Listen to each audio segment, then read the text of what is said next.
my name is Robert Sprouse, and I'll be giving you some information and background on Starbucks today. Starbucks was originally founded by three friends from the University of San Francisco. It was not originally intended to be a coffee shop, but a wholesaler of beans and roasting equipment. They eventually brought in Howard Schultz as a manager of operations and marketing, who took a trip to Italy and developed a different vision for the company. When he got back from Italy, he tried to persuade the three friends into his vision, and they didn't quite see it his way, so he left the company, found some investors, and bought it. By 1992, Starbucks completed its first initial public offering. During the 90s and 2000s, they expanded abroad and into other countries at a rapid succession of expansion in those years. Starbucks now has 27,000 stores in 75 countries with an annual revenue exceeding $22 billion. Starbucks utilizes a business strategy of broad differentiation. It positions itself in the market as a provider of high-quality coffee, baked goods, and other food items, along with a high-end customer experience. It purchases and roasts high-quality whole bean coffees, provides premium teas, fine pastries, and other delectable treats according to its mission statement on its website. It does have higher prices than its competitors, but it is also perceived as a higher quality and an overall better experience. Starbucks is committed to sustainable practices and ethical sourcing, which is something that also sets it apart from its competitors as a high-quality, high-end brand. As a differentiator, Starbucks needs to focus on innovation. Innovation is critical in order for it to continue to providing new products and continue adding value to the customer experience. The intensity of rivalry is strong in the industry. The amount of large firms in the industry and the low switching costs lead to strong rivalry throughout the industry. The bargaining power of the buyers is strong. Buyers can move in and out of different products and different members of the industry with relatively low cost to them, and there are many substitutes that can be substituted in coffee's place. The bargaining power of the suppliers is very weak. There are a lot of suppliers and a lot of supply, and that puts Starbucks in an advantageous position and the suppliers in a relatively weak position in the relationship.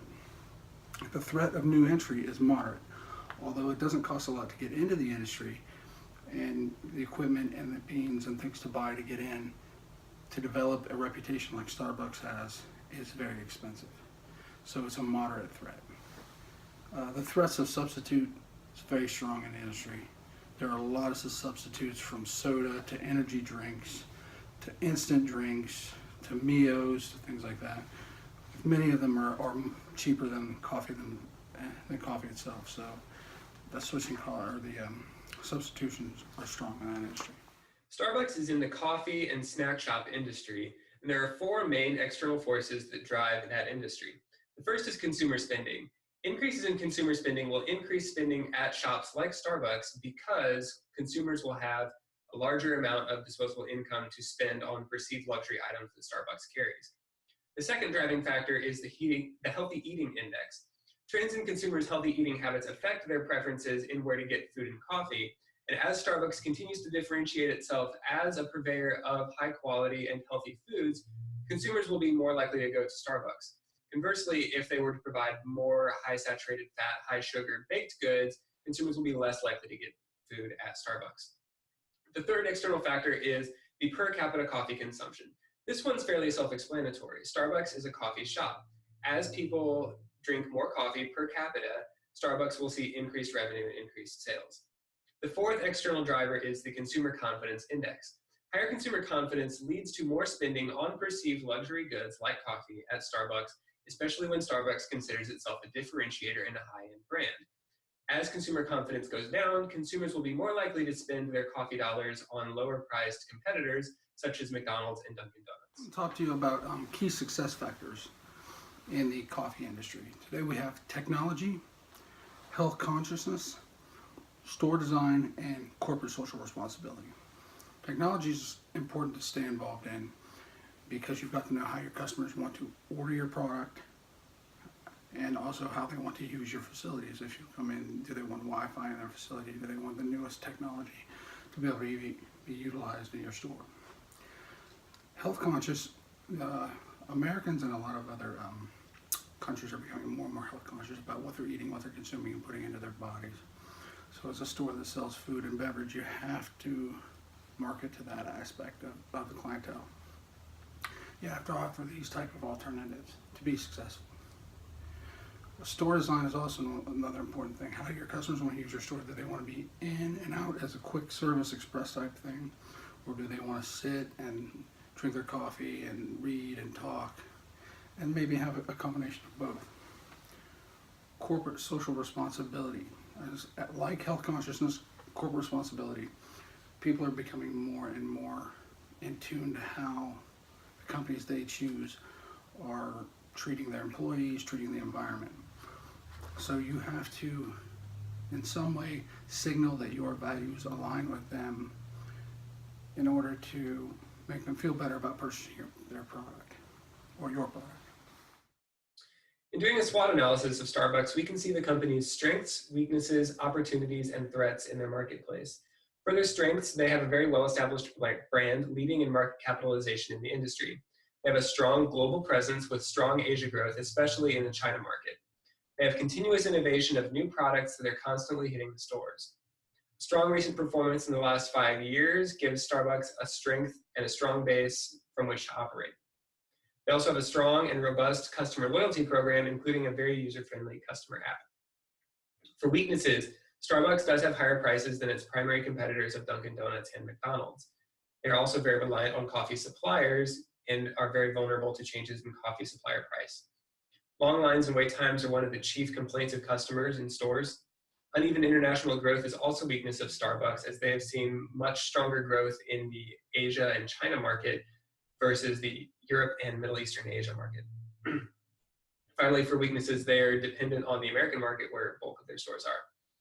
For opportunities, they have an opportunity to continue that global expansion, especially focused in their areas of weakness in Europe and Middle Eastern Asia. They can expand the loyalty program, as currently only 33% of sales come from reward members. They can increase focus on mobile orders, which is a technological innovation of theirs in recent years. They also have the opportunity to innovate more and more products, and this will be crucial as they continue to establish themselves as a differentiator in the industry. They also need to continue establishing healthy eating options in their stores as consumers become more and more health conscious. For threats to Starbucks, coffee prices globally are a threat. They are very vulnerable to the fluctuations and volatility of coffee prices, as we have seen in recent years, as coffee prices have gone up and so have Starbucks prices to customers. Competitive cost leaders such as McDonald's and Dunkin' Donuts also pose a threat, and economic downturns, the third point, is one of the things that causes those competitive cost leaders to be more of a threat. As market downturns, consumers will be more likely to buy coffee from cheaper alternatives such as Dunkin' and McDonald's. Another threat is the consumer healthy eating habits. This is a threat because if Starbucks does not change, they will become less and less popular among consumers who are looking for healthier menu options. And finally, the last threat is market saturation cannibalization. Starbucks on the market has seen multiple downgrades from financial analysts in recent months because they believe that their markets, especially in urban environments, are saturated and they're beginning to cannibalize their own sales. Starbucks Corporation has great financial figures, as you can see detailed in our report. Year after year, nearly all metrics and measures of Starbucks' financial health outperform that of its closest rival, Dunkin' Brands Incorporated, and the industry average figures. One item of note that affects many ratios in the year of 2013 is the legal settlement reached with Kraft Foods. They both entered into an arbitration over a disagreement related to distribution contracts for Starbucks packaged coffee beans. The arbitration netted a $2.7 billion settlement in Kraft Foods' favor. For the purposes of this consulting report, we looked at ROA, return on assets, ROE, return on equity, GPM, gross profit margin, OPM, operating profit margin, and NPM, net profit margin. Starbucks consistently posts financials with an ROA double that of Dunkin' Donuts and the industry averages. This means that Starbucks is very efficient at generating profits with the assets that it currently holds. For ROE, despite the low figures in 2013 related to the extraordinary item, the Kraft Foods settlement, on the income statement, Starbucks has enjoyed a generally upward trend in its ROE since then. This is explained by the steady increase in yearly reported income and the performance of Starbucks stock, which has quadrupled in the last decade. Gross profit margin is one of Starbucks' ratios that does not perform better than Dunkin' Brands or the industry averages. This is largely due to the business structure of Starbucks, which is largely owner-operated. On average, only 10% of Starbucks 10% of Starbucks revenue comes from licensed locations, compared to Dunkin' Donuts, where 70% of their total revenue comes from franchise fees, royalties, and rental income. Next is operating profit margin, which represents the ability of a firm to generate profits after considering all expenses, including interest and tax. Starbucks' operating margin is steadily increasing, and as well with the other ratios, is well above the industry average. Dunkin' Brands' operating margin is much higher, again due to the business structure consisting of largely franchised locations, lowering its direct cost of doing business. And finally, net profit margin. Starbucks has enjoyed a relatively steady increasing net profit margin compared to Dunkin's stagnating figures and the declining trend of the industry as a whole. The settlement with Kraft Foods ate up the majority of the profits in 2013, but as you can see again in the report that they continued posting great figures in the following years. Now I'd like to briefly talk to you about Starbucks' strategic concerns that we found throughout our research. The first one is that Starbucks has had great success due to a long-term consistent increase in consumer discretionary spending. Therefore, an economic downturn could see decreased consumer spending on expensive coffee, which is largely considered a luxury item. Number two, as consumer preferences continue to trend towards healthier alternatives, Starbucks' sugar-laden drinks and calorie-dense breakfast foods may fall out of the public's favor, and it will be important to stay in front of this consumer preference trend. 3. Every second counts to Starbucks' customers. Wait times and overcrowding have become major concerns for customers, as these two issues heavily affect the overall customer experience when visiting a Starbucks location. 4. Starbucks is reaching a critical mass with its high concentration of brick-and-mortar locations. On average, there are 3.6 Starbucks locations within a 1-mile radius of a typical Starbucks. This number is part of an upward cannibalization trend that industry analysts predict is hurting sales. And finally, strategic concern number 5. As an industry differentiator, Starbucks must continue to innovate its product line to meet its customers' expectations. Our first recommendation is that Starbucks collaborate with both the developers of iOS and with Android in an effort to bring voice-prompted ordering to all of its consumers who use the Starbucks mobile app. This feature will work by integrating the phone's operating system with the Starbucks app. As part of the initial one-time setup process, the consumer would need to download the Starbucks app and input a payment method. Once that is completed, they would open the application and select Starbucks locations that they frequent the most, and give those locations nicknames such as home and work. By downloading the application, creating an account, and entering a payment method, the customer will automatically be enrolled in the Starbucks loyalty program, able to take advantage of all the perks offered to the customers that frequent the store. Seeking the convenience of voice ordering, this feature will increase Starbucks consumer loyalty program membership. Currently, only a third of products sold in Starbucks stores are to loyalty members. Customers in loyalty programs will be more likely to continue spending even in times of economic downturns due to the increased perception of switching cost as they relate to already accumulated loyalty program benefits. When the customer uses this app, all they will have to do is command their phone to order the drink and or snack of their choosing, and at which location they want the drink to be waiting for them. It would be something like, "Hey Siri, order a chai tea latte at my work Starbucks." The Starbucks location they choose is then notified of the incoming order, and the customer's payment method on file is automatically charged. The primary goal of this new feature is to address the long lines that plague many Starbucks locations. This is a problem recognized by the CEO of Starbucks himself, who recently said, "We are facing this congestion problem and the anxiety of the customer," while not offering any specific explanation of how he planned to address this issue. By using this new feature, instead of ordering in the store, there would be a reduction in wait times for all customers involved by increasing the number of orders placed outside of the physical store. The primary delay when visiting a Starbucks store is the wait time in line to the register. Once an order is placed, depending on the complexity of the beverage, it only takes on average between 20 and 90 seconds for a finished beverage to be presented to the customer. We also see this creating additional revenues by allowing consumers to purchase drinks who otherwise would not be able to due to time constraints. Navigating a phone application while driving or trying to rush to get out the door to work can be cumbersome, and hands-free ordering completely mitigates this issue.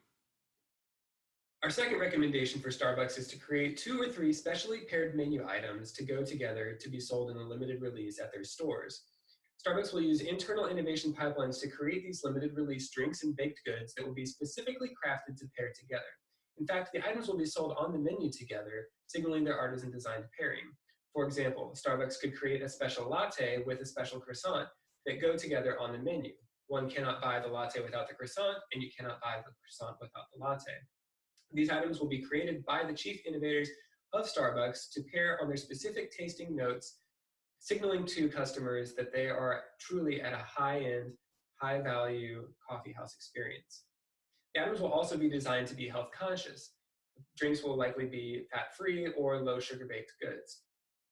Marketing will focus on how these items are not only healthy and that they're providing value to customers in that manner, but they'll also be shown how they were designed to go together and how that truly is an elevated experience for a coffee house. This requires no incremental R&D for Starbucks, but it will increase traffic to stores for customers that are wanting to try out the new special release products, and it will likely increase revenue per transaction, as now many customers who would have been just buying a coffee drink are now buying a coffee drink and a baked good. We recommend that Starbucks release this limited release pairing special from the late February to mid-April timeframe. In 2017, Starbucks released 2 new Frappuccino drinks during this timeframe, which is a great timeframe because 1, it allows for the clearing of the Valentine's Day specialty drinks in mid-February, and 2, it still capitalizes on cold weather months for baked goods, which is when they sell the most baked goods. Our third recommendation is for Starbucks to start downsizing some of its U.S. operation and expand into the Asian markets. The threat of cannibalization and market saturation for Starbucks right now is very real, but they still have to find a way to grow. Asian market is probably the most attractive for this because of the growing economies and the population sizes. This could best be done by consolidating stores that are closely geographically related, say within a mile, into 1 or 2 stores. By doing this, you could take the resources that you're putting into 3, 4, 5 stores and use them to expand into the Asian markets. That would allow you to grow your firm at a larger rate than what they are currently growing